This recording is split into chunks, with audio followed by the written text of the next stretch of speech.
Continuamos nuestra segunda sesión, que vamos a ver los capítulos 3 y 4.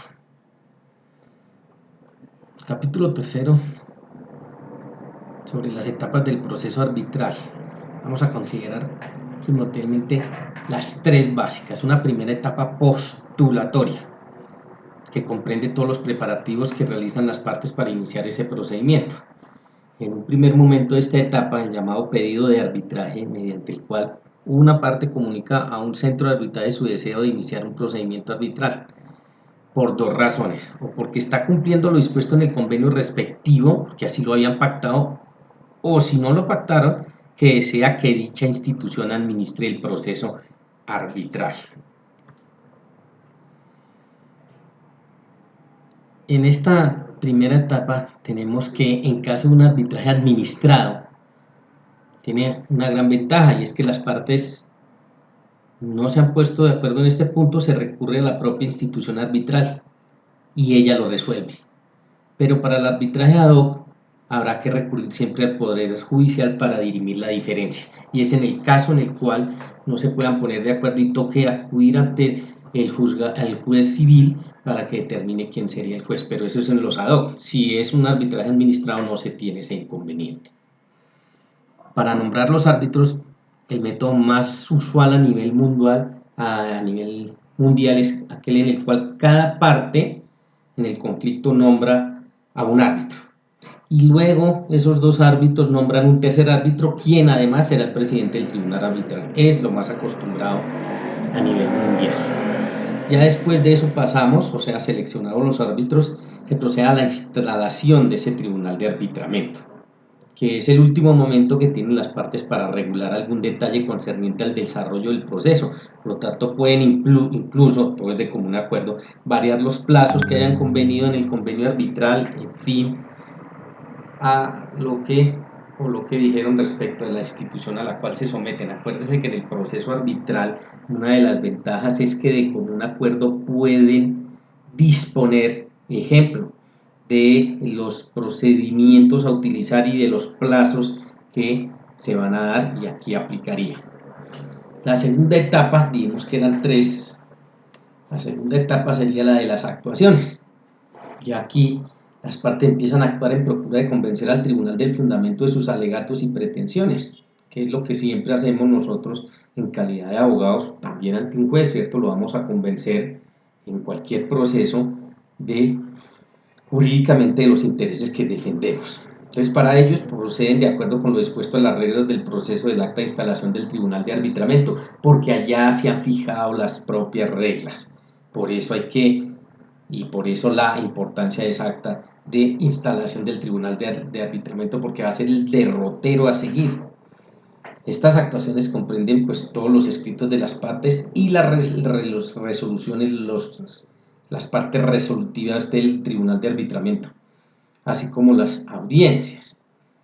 Miremos también en el ejercicio general tres audiencias que quiero que ustedes tengan aquí en cuenta y comparen con todo lo que han visto en materia jurídica, que no es nada distinto a la misma estructura de cualquier proceso judicial en Colombia.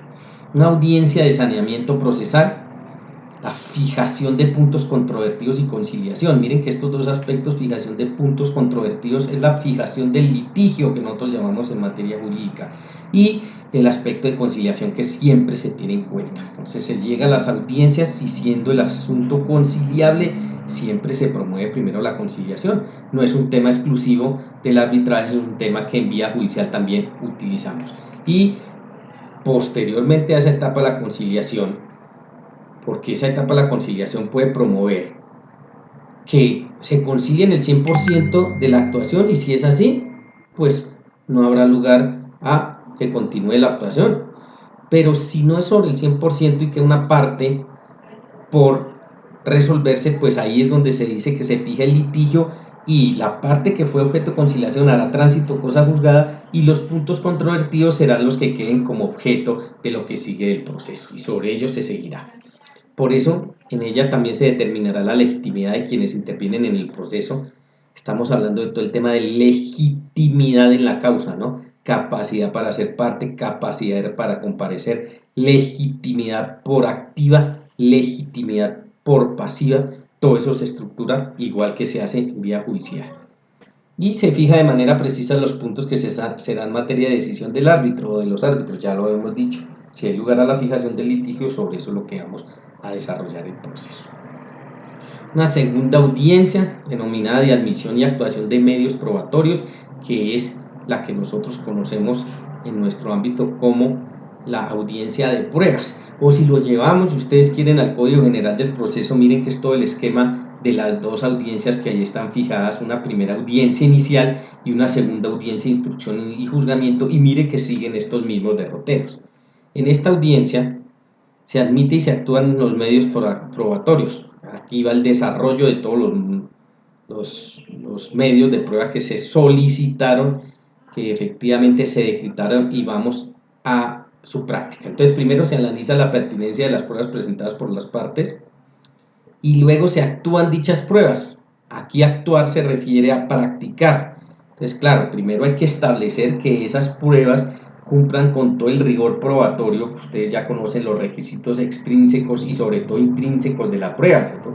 Que la prueba sea conducente, que sea pertinente, que sea útil y necesaria, que sea viable, posible y que sea lícita. Con base en eso ya podemos entonces entrar a practicarla. Entonces se exhiben allí los informes o documentos que sean necesarios y se realizan los peritajes que correspondan. En general, todos los medios de prueba a los que haya lugar, pues allí se van a dirimir, porque esa es la audiencia de práctica de pruebas. Y una tercera de audiencia denominada de informe oral, que luego de transcurrir o practicar las pruebas mejor. En esta audiencia de informe oral, las partes ponen, obviamente, de manera oral sus alegatos para que los consideren, que su pretensión debe ser declarada fundada, nada distinto a la etapa discusoria nuestra de alegatos de conclusión, donde nosotros fijamos nuestras posturas jurídicas, ¿no? Tanto es una exposición con réplicas, dúplicas de las partes y preguntas del tribunal, que permiten definir completamente las posiciones y justificaciones de cada pedido. En este escenario y en este evento, pues guarda absoluta similitud con la actuación de los procesos judiciales, porque vean que ustedes en esta etapa de alegatos de conclusión, ¿qué van a hacer? Que ya referido todo el tema de práctica de la prueba, pues usted lo que va es apuntalar su postura jurídica en torno a lo que está defendiendo. Tiene una gran ventaja, y es que aquí ya se han practicado las pruebas, entonces con eso también puede jugar. Allí en el escenario arbitral también se da. Y la tercera, que es la etapa de decisión, etapa decisoria, es el juicio, la decisión de los árbitros sin la participación de las partes. Es esa discusión interna al interior de ese tribunal de arbitramiento que delibera de esta manera privada, reservadamente, y resuelve con al menos la mayoría de sus miembros. Cuando estos tribunales de arbitramiento, y cuando se llaman tribunales, saben ustedes, están conformados por varios árbitros, siempre en un número impar, para lograr el cometido, que es que si no hay unanimidad en el concepto de los árbitros, pues entrará a resolver por la mayoría de sus miembros. Salvo acuerdo contrario de las partes, que saben ustedes así se permite en materia arbitral, y si no hubiera acuerdo mayoritario, decide el presidente del tribunal. Acuérdense que vamos a la resolución del conflicto, y entonces está encaminado todo a que a través de este proceso así se obtenga. Para concluir con un laudo arbitral, que no es nada distinto a la sentencia, pero técnicamente estamos hablando en materia arbitral, que se define con un laudo arbitral. Resolución más importante que expide el tribunal. Contiene los antecedentes, ¿cierto? Una parte de síntesis, podríamos hablar de 3 partes del laudo arbitral, que son las mismas 3 partes de una sentencia en el rigor judicial. Una primera parte que es la síntesis, que aquí se refiere como antecedentes, el análisis o considerandos, que sería la parte motiva, donde se lleva y con base en todo el acervo probatorio se argumenta y se fundamenta, y se exponen las fuentes del derecho y todo lo que se utilizó para llegar a ello, y una decisión final con respecto al proceso arbitral, que sería la parte resolutiva. Y con eso se conforma y entonces tenemos lo que tiene que ver con las etapas del proceso arbitral, que es nuestro tercer capítulo, que si ustedes lo analizan con cuidado, pues guarda estrechísima relación, diría yo, con el quehacer judicial. Me estoy refiriendo a cualquier proceso judicial en particular. El capítulo cuarto es una aproximación del por qué esta figura dentro del marco de los mecanismos alternativos de la solución de conflictos. Entonces lo ubicamos en su justa dimensión como aspecto histórico y ahí lo vamos a encontrar. Entonces el derecho internacional de manera general, al igual que la Carta de las Naciones Unidas, imponen a los estados la obligación de solucionar las controversias por medios pacíficos, sin recurrir pues a la amenaza o al uso de la fuerza, pero no les impone determinados medios de solución. Entonces, eso es lo que la mayoría de estados, o por lo que la mayoría de estados han adoptado.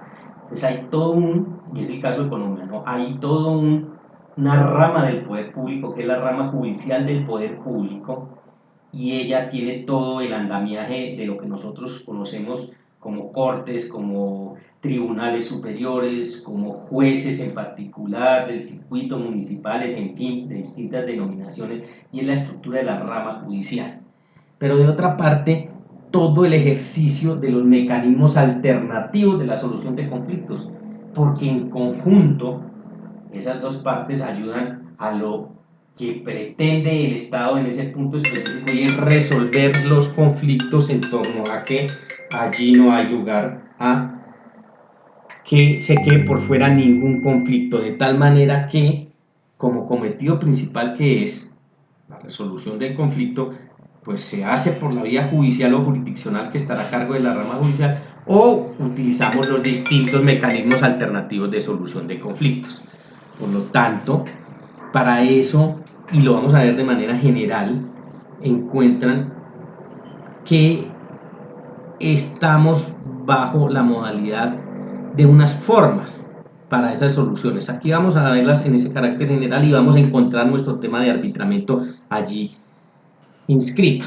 Digamos que la mayoría de estados optan por unas primeras soluciones que han denominado de carácter político, y unas de carácter eminentemente judicial. Entonces miremos unas 5 formas de esas soluciones en ese carácter o en ese primer carácter, y terminaremos con las 2 formas de carácter eminentemente judicial. Entonces, entre ellas, ¿cuáles tenemos? La negociación directa. ¿Esto qué es? ¿En qué consiste? Vía normal para resolver controversias que se produzcan a nivel internacional.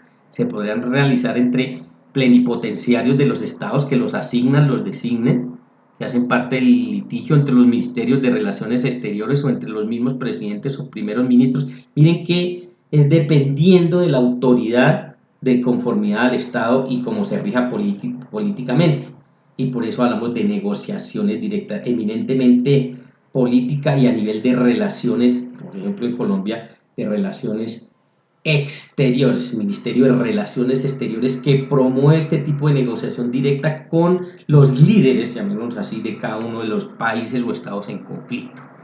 Se llegará por este medio a solucionar la diferencia que se suscitó entre los estados o a acordar otro método que solucione dicha diferencia. Y ese sería el contexto entonces de la negociación directa, podríamos decirlo a título de conclusión, dentro de las cabezas visibles de los estados. Otra que sería los buenos oficios, en la cual se hace necesaria la intervención de un tercero que no tenga relación con el conflicto ni con las partes, y busque aproximarlas e impulsarlas a negociar, brindándoles un espacio de igualdad y confianza. Por eso hace alusión a buenos oficios. Miren que la negociación directa, digamos, es entre partes, no hay terceros, vamos con los jefes de los estados y ellos lo promueven. En este otro concepto, que también es político y también es, digámoslo, diplomático, pues esa persona lo que busca es aproximar las partes, pero si estamos frente a la presencia de un tercero. Este tercero puede darse ya sea porque las partes así lo solicitan o porque este mismo voluntario se ofrece y las partes sabiendo tienen como una persona que cumple el perfil en cuanto a su imparcialidad y en cuanto a su experiencia, y así lo designan. La figura de la mediación como mecanismo alternativo de la solución de conflictos pues al igual que los buenos oficios, también se hace necesaria la presencia de un tercero que aquí se denomina mediador, que busca, su misión es buscar ayudar a solucionar la controversia, pero tiene una característica distintiva sobre los otros mecanismos, que es la posibilidad de participar en la negociación proponiendo, y esto es muy importante, o proponiendo soluciones o realizando sugerencias. Por eso el mediador no actúa en calidad de juez, porque él no toma decisiones ni puede tomar decisiones, él propone soluciones. Tiene la calidad, pues es simplemente un amigo de las partes que intervendrá porque ellas mismas lo han solicitado, porque voluntariamente lo han aceptado. Pero es importante resaltar en este mecanismo alternativo de solución de conflictos que, aunque es un tercero, propone soluciones, no da la solución, los aproxima. A un nivel también internacional, el tema de la investigación, conflictos entre esas partes o estados porque existen divergencias de apreciación sobre un tema determinado. Mire que es específico, aquí se necesita de una experticia, de un conocimiento profundo sobre el tema. Es por esto que por medio de este método las partes tendrán la posibilidad de nombrar una comisión internacional de investigación, conformada por peritos, ¿cierto? Por expertos, personas naturales o jurídicas especializados en la materia, con el único fin de esclarecer todas aquellas controversias y preparar el camino para dar la solución al conflicto. Estas conclusiones a que llega esta comisión pues no serán de carácter obligatoria, a menos que previamente las partes lo hayan establecido así, pero generalmente no tienen ese carácter de obligatoria, sino de orientación, las orientan con base en su experticia, por eso dentro del marco de la investigación. Y el mecanismo de conciliación, que también podemos decir que está en ese ámbito general y político, donde las partes tienen la posibilidad de constituir una comisión para que estudie de manera imparcial la controversia, busque llegar a un arreglo sin que dichos términos sean obligatorios para las partes. Mire que tampoco obliga, van a emitir su concepto, van a emitir su criterio y van a aconsejar. Esa comisión determinará el procedimiento propio y tendrá facultades para interrogar testigos, realizar visitas oculares y solicitar peritaje, o sea, todo el ejercicio de medios de prueba, ¿no? Testigos, inspecciones judiciales como nosotros la conocemos, dictámenes periciales, y a eso se refiere. Las decisiones que se tomen al seno, al interior de esta comisión de conciliación, se harán por mayoría de votos, como todo cuerpo colegiado, todo tribunal, y esta comisión no es un tribunal y el procedimiento que ella desarrolla es más flexible que el judicial, claro, porque es un ámbito extrajudicial. Y los dos últimos, eso entonces redondeamos el tema de estas posibles soluciones, la mayoría de los doctrinantes los encajan entonces en un tema eminentemente judicial, ya no político. Entonces tenemos el arreglo judicial, que se llega a la solución de controversias a través de una sentencia, esta sí obligatoria, la cual es pronunciada por un tribunal permanente reconocida por los distintos estados, organizado y con una estructura determinada. Existen varios, ¿no? Entonces son de carácter internacional, los más famosos, tribunales internacionales como la Corte Internacional de Justicia de La Haya, la Corte Europea de los Derechos Humanos, ¿cierto?, con sede en Estrasburgo, la Corte Interamericana de Derechos Humanos, con sede en San José de Costa Rica, y así muchas otras que van a un arreglo judicial que tiene ese carácter obligatorio y coercitivo porque los estados han aceptado que pueden llevarse las controversias allí. Esto lo estamos hablando a un nivel, lo decíamos desde el principio de la intervención general, ¿no? Un aspecto internacional. Por eso soluciones estas nos van a dar después la orientación y la guía, nos van a guiar para mirar en Colombia qué mecanismos alternativos de solución de conflictos estamos utilizando y cuál es su raíz a nivel internacional. Por último, lo que a nosotros concierne el arbitraje, que tiene como objetivo esencial la solución de controversia entre estados, estamos hablando de arbitraje internacional, ¿cierto?, la cual se lleva a cabo mediante la expedición de una sentencia obligatoria, laudo arbitral, pronunciada por un grupo de jueces elegidos por las partes por las mismas partes e inmersas en el conflicto. Entonces es el carácter del arbitraje internacional.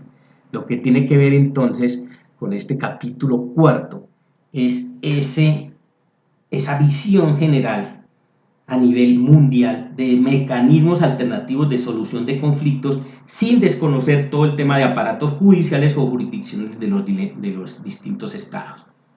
Y unos métodos de soluciones, que son los 7 que hemos visto, que son los primordiales, en los cuales los distintos estados los han ido acoplando, y es el caso también para Colombia.